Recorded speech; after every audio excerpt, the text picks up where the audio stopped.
प्रिय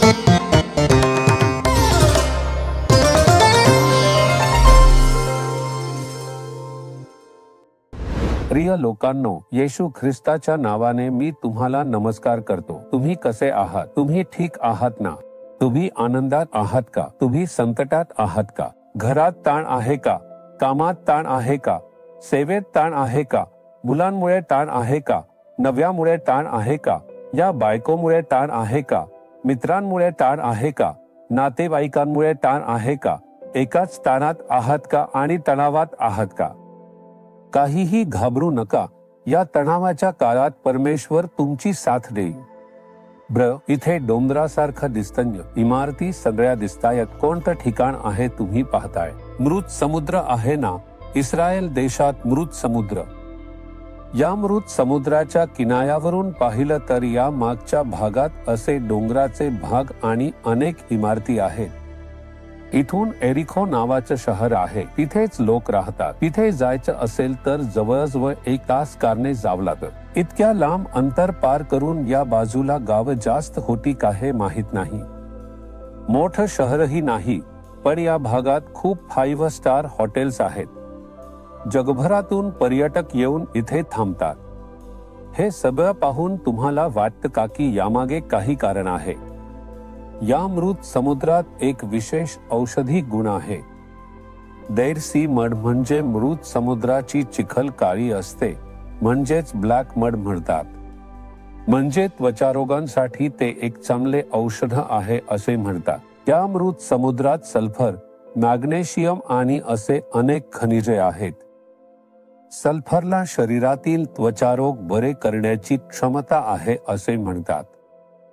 त्याचप्रमाणे इथे ती चिखल लावून सूर्यप्रकाशात बसून स्वतःला शुद्ध करतात। त्या उपचारासाठी त्वचारोगातून आराम मिळवण्यासाठी जगभरातून अनेक लोक इस्रायल देशातील मृत समुद्राच्या जवळ असलेल्या या ठिकाणी येऊन राहतात।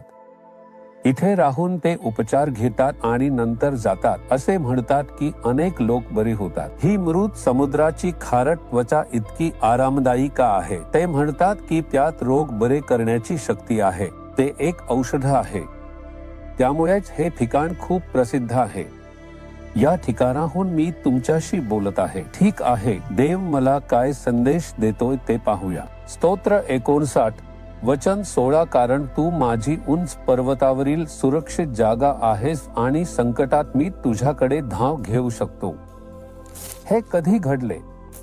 दावीद नावाचा राजा होता जो देवाला प्रिय होता, नाही का? परमेश्वर माझा मेंढपाळ आहे, मी लज्जित होणार नाही। अशा प्रकारे आनंदाने गाणी गाऊन स्तुती केली नाही का? तेच सांगत आहेत की मी जेव्हा संकटात असतो तेव्हा परमेश्वर माझे आश्रयस्थान आहे। मग तो हा शब्द का म्हणतो? स्तोत्र 59 ही मार्गाची सुरुवात आहे। सौलने दावीदला मारण्यासाठी लोकांना पाठवले होते, तेव्हा दावीदने गायलेले गाणे। हा साऊल कोण आहे? तर साऊल हा इस्रायल देशाचा पहिला राजा आहे। त्यांचा जावई म्हणजे दावीद, ज्याने साऊलच्या मुलीशी लग्न केले होते। जावयाला मारण्यासाठी साऊल लोकांना पाठवतो, मोठे सैन्य पाठवतो। कितीही जवळीक असली तरी एक सामान्य माणसाला एक संपूर्ण सैन्य शोधून मारण्याचा प्रयत्न करताना, राजाला मारण्याचा प्रयत्न करताना काय करता येईल? दावीद अनेक जंगलांमध्ये पळून जाऊन स्वतःचे रक्षण करण्यासाठी भटकत होता।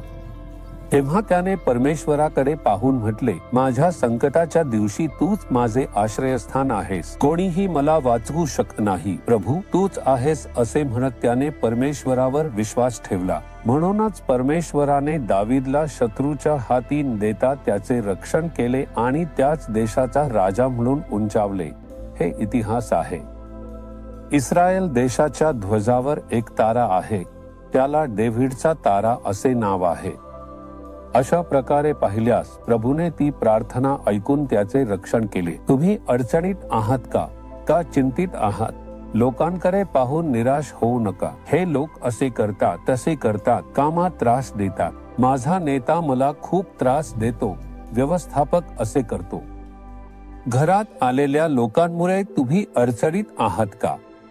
काहीही निराश होऊ नका, कारण परमेश्वर तुमच्या सोबत आहे. ज्याला पाहून म्हणतो, संकटाच्या काळात तुम्हीच माझे आश्रय आहात, तुम्हीच माझे सर्व काही आहात. मी तुमच्यावर अवलंबून आहे प्रभू, तुम्हीच काळजी घ्या, अशी प्रार्थना करा. एवढेच. प्रभू सर्व परिस्थिती बदलून देतो हे तुम्ही पाहाल.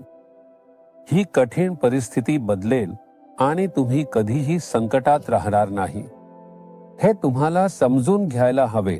एकदा एक बहीण आली आणि म्हणाली की कामात खूप ताण आहे, त्रास आहे. मी हे काम नको म्हणते, सोडून देणार आहे. नाही नाही, थोडे दिवस थांबा, संयमाने सहन करा, देव तुमच्या सोबत आहे, गोष्टी बदलतील. 2 महिन्यांनी परत आल्या आणि आता आनंदाने आल्या. म्हणाल्या की सर्व कामाचा ताण आणि त्रास बदलला आहे. ज्यांनी मला त्रास दिला ते सर्व निघून गेले आहे. आता त्या जागी मला बढती मिळाली आहे आणि मी त्या जागी आहे. आनंद आहे. थोडे दिवसच आहे, तो ताण बदलून जाईल. परमेश्वर तुमच्यासाठी आधार आहे. मग का तुम्ही विचार करता की तुम्हाला घाबरून पळून जावे लागेल या ताणातून?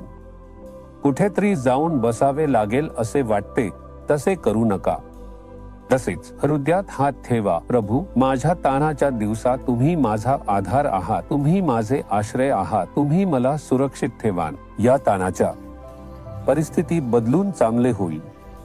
येशूच्या नावाने आमेन आमेन.